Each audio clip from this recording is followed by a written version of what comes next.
I denne video skal vi hente Ubuntu, installere Ubuntu og starte Ubuntu.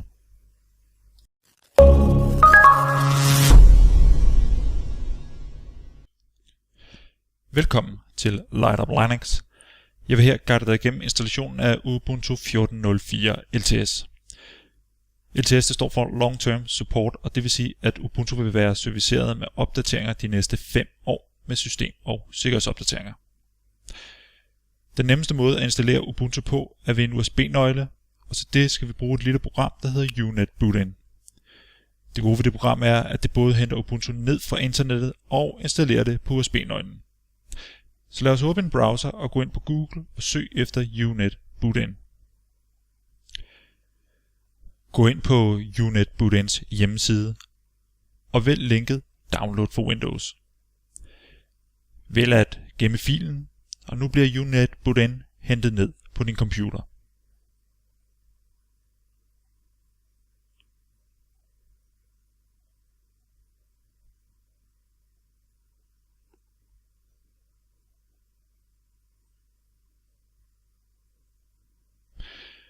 Dobbeltklik på den fil, du lige har downloadet, og vælg ja, og vi har startet UNet Bootinn op.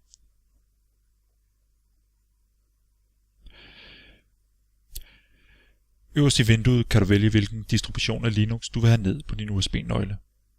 Som du kan se, er der ret meget at vælge imellem, og her vælger vi Ubuntu.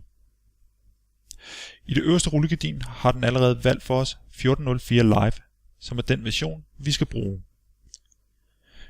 Nede i bunden skal du være sikker på, at du har klikket dit USB-drev af, og det er det rigtige drev. Tryk derefter på OK. Nu henter UNet Bootinn Ubuntu ned på din computer, og derefter vil det installere det på din USB-nøgle.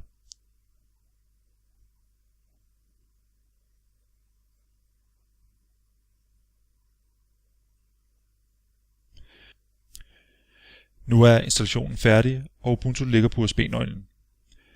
Lad USB-nøglen sidde i computeren, tryk genstart nu, og Ubuntu vil starte op på USB-nøglen. Herfra kan du vælge, om du vil prøve Ubuntu før du installerer det, eller at installere det med det samme. Tryk på genstart nu. Det er menuen for UNet Bootinn, som kommer frem efter at du har bootet computeren op på USB-nøglen. Brug piletasterne for at komme ned til Install Ubuntu, og tryk Enter. Nu læser computeren installationsprogrammet fra USB-nøglen og gør klar til at installere Ubuntu på din computer.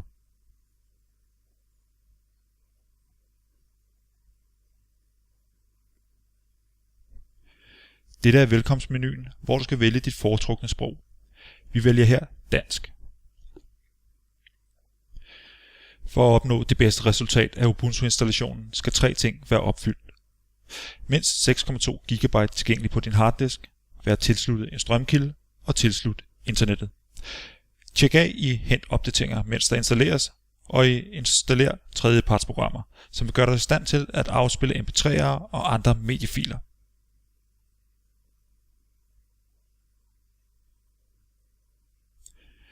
I denne menu skal du vælge, hvordan du vil installere Ubuntu. Hvis du allerede har Windows installeret, vil Ubuntu registrere dette og give dig muligheden for at installere Ubuntu sammen med Windows. Du kan også slette Windows og kun installere Ubuntu. Dette vil slette alt, hvad du har liggende på din computer af dokumenter, billeder osv. Du kan også vælge at kryptere din Ubuntu-installation eller noget andet, som vil give dig flere muligheder for at partitionere din harddisk efter behov. Vi vælger her at installere Ubuntu sammen med Windows.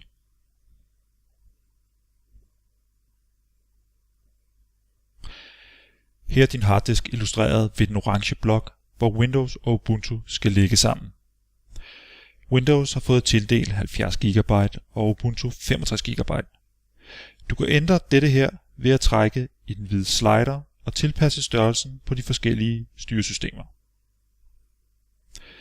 Her giver vi Ubuntu ca. 60 GB.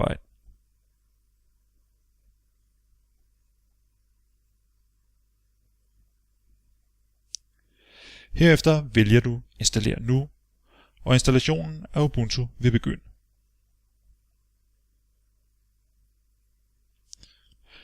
Mens Ubuntu installerer, kan vi færdiggøre de sidste 3 punkter, og først skal du angive, hvor du befinder dig. Ubuntu skal bruge din lokation for at indstille tiden korrekt. Ubuntu har valgt vores tastaturlayout til dansk for os, da det var det sprog, vi valgte som vores foretrukne i starten af installationen. Afprøv alligevel E, Ø og Å for en sikkerheds skyld. Her skal vi vælge brugernavn, navn til computeren og password. Vi indtaster Light Up Linux som navn. Navnet på din computer kunne eksempelvis være Ubuntu Bærbar eller Linux Desktop osv. Derefter skal du vælge en adgangskode.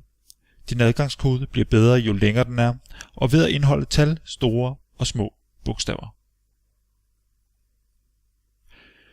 Du kan vælge at logge automatisk ind på Ubuntu uden en adgangskode, eller at indtaste din adgangskode hver gang, som jeg klart vil anbefale, du gør.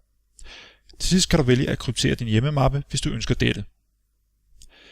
Tiden det tager at installere Ubuntu afhænger af hastigheden på din computer. I mellemtiden kan du klikke dig igennem de forskellige skærmbilleder og se, hvad Ubuntu har at tilbyde.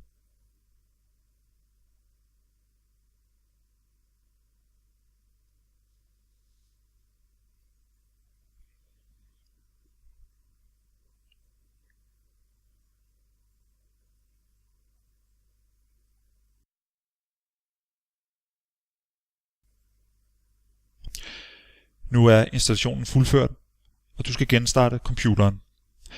Lav spændnøglen, sidde i porten og tag den først ud, når computeren beder dig om at fjerne installationsmediet.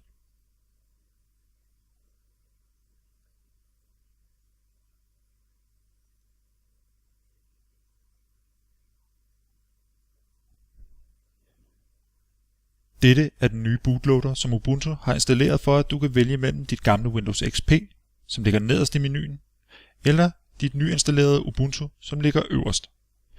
Menupunkt 2, 3 og 4 skal du ikke bruge. Nu starter Ubuntu op for første gang. Tiden det tager at starte Ubuntu afhænger af hastigheden på din computer. Vend venligst indtil login-skærmen kommer frem.